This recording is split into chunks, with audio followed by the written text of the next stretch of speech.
Alright guys, I'm back into thermochemistry intro again. So I'm just going to do a couple examples of what we covered last time. I'm going to talk about thermodynamic graphs or thermochemistry potential energy diagrams, and then we'll be done. Okay, so if I look at this example, I have some phosphorus and it is reacting with 5 oxygen molecules, and it is going to form this crazy covalent bond that is a solid, okay? And then its enthalpy is negative 3,013 kilojoules, okay? So I'm looking at this and I'm going to ask you how much heat is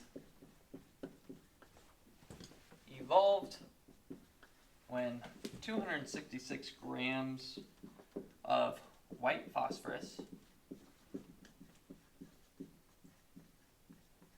which is just P4, burns in air.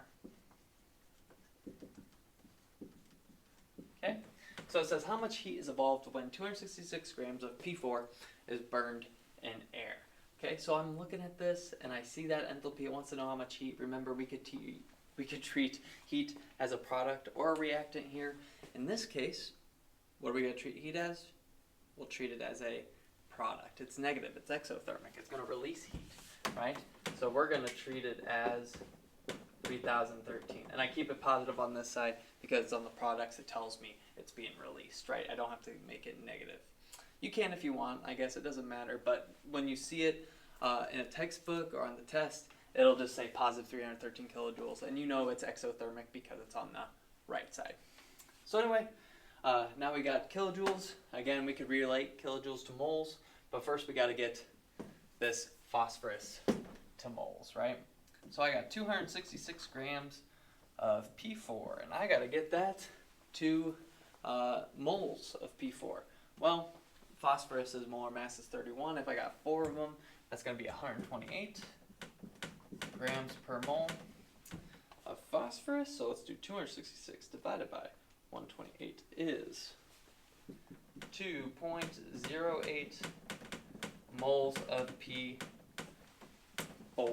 Okay, and that's just a mole ratio to heat this time. So P4 is down here. For every 1 mole P4, we get 3,013 kilojoules. Okay, and then, oops, I plugged it in wrong to my calculator. 3,013, we should get 6,267 kilojoules. Positive or negative? Negative, because it's an exothermic reaction, right? Heat is on the right side at the beginning, it was negative. At the end, it's going to be negative because it's exothermic, it releases heat. Okay, AP question for us. It's multiple choice. Okay.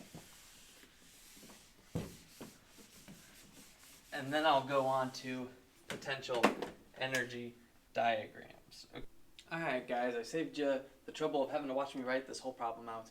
But anyway, it's asking for which of these processes is delta A expected to be negative. Remember, delta H, if it's negative, is that endothermic or exothermic? Exothermic. So which of these is expected to be exothermic? Heat is releasing. They give us 4 scenarios, and then we got to determine which of our choices best reflects which of those is exothermic. So these are going to be our possible answers, A, B, C, D, and E, and these are just 4 scenarios. So let's identify if these scenarios are exothermic or endothermic. Temperature increases when CaCl2 dissolves in water, okay? So I put CaCl2 in water and the temperature increases. Is that an exothermic or endothermic reaction? Remember, you got to think of CaCl2 as a little molecule. Okay, you're putting it in water. Why does the temperature of the water increase? Because the calcium broke open and released energy. Okay, so you got to think of CaCl2 releasing energy into that water. So the temperature increased because it released energy. So this is exo. Okay. Steam condenses to water. Okay, again, steam, fast-moving particles, when it condenses into water, they get closer, so that means that heat left it. So that's exo as well. water freezes, right? Those water molecules are moving fast, and then they get closer together and freeze, so that's exo, heat left. Dry ice sublimes. If you remember sublimes, that's sublimate, okay? So sublimate is going from a solid to a gas. So it was really solid, and then all of a sudden it just turns to gas. That's an endothermic reaction. That's heat going into it. So it looks like our exothermic ones are 1, 2, and 3. So our answer must be B. All right. So that is AP question. That was on there a couple of years ago. Okay. Anyway, let's talk about potential energy diagrams. Potential energy diagrams just shows the development of heat over a certain reaction time. Okay. So we're talking potential energy diagrams. Okay, and I'll show you what they look like. Right, we'll have potential energy on one side. We'll have reaction progress on this side.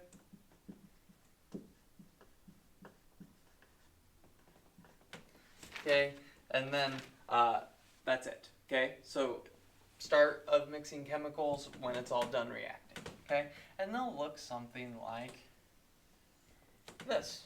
Okay, so pretty much what you're learning here is that reactions have to hit a certain amount of energy before they start producing a lot of products, okay, or a lot of energy. So in this case, this was the start of our reaction.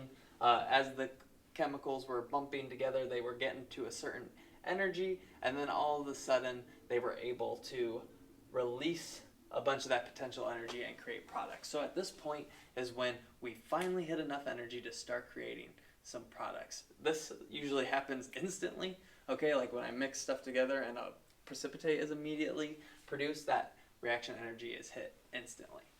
Okay, so from where we start to the peak of this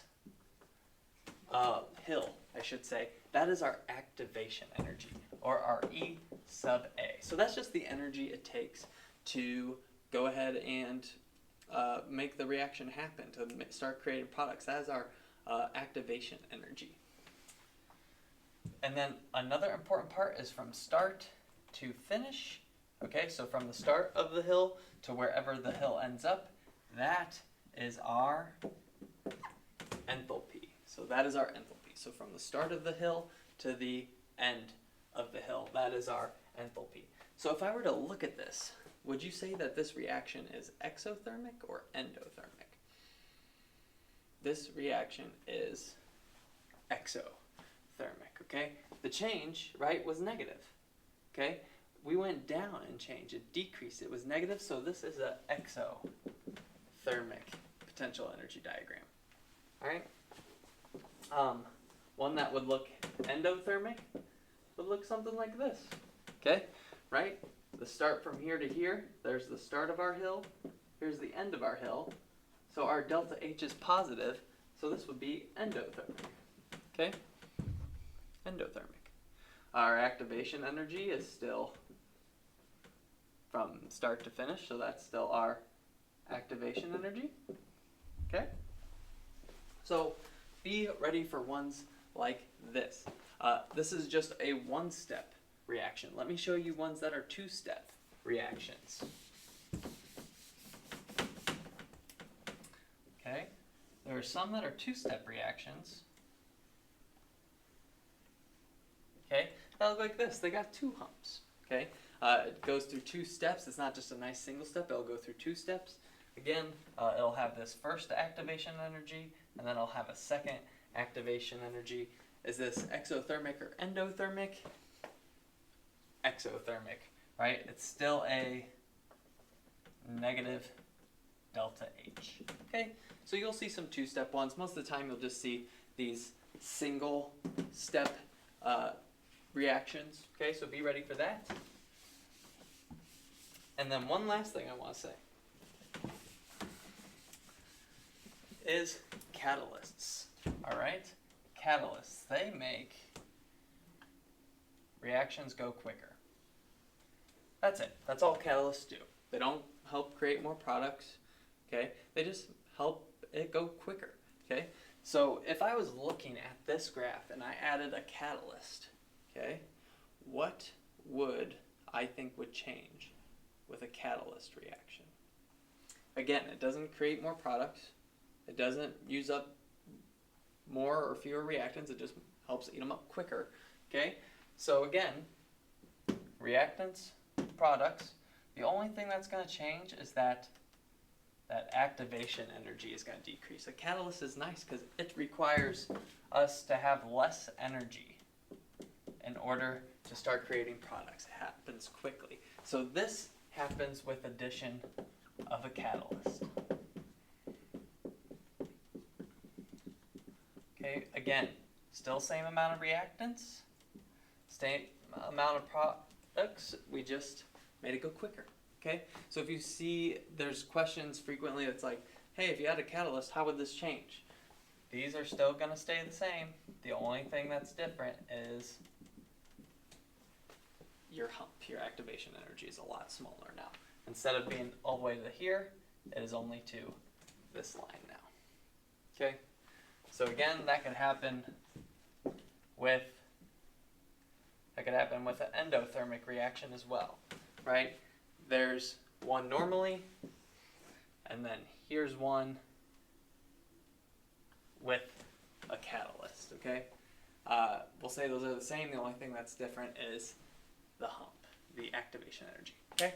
So that is it for potential energy diagrams. That is our intro, okay? Next time we will get into the beloved QSMAP. Have a great day, guys.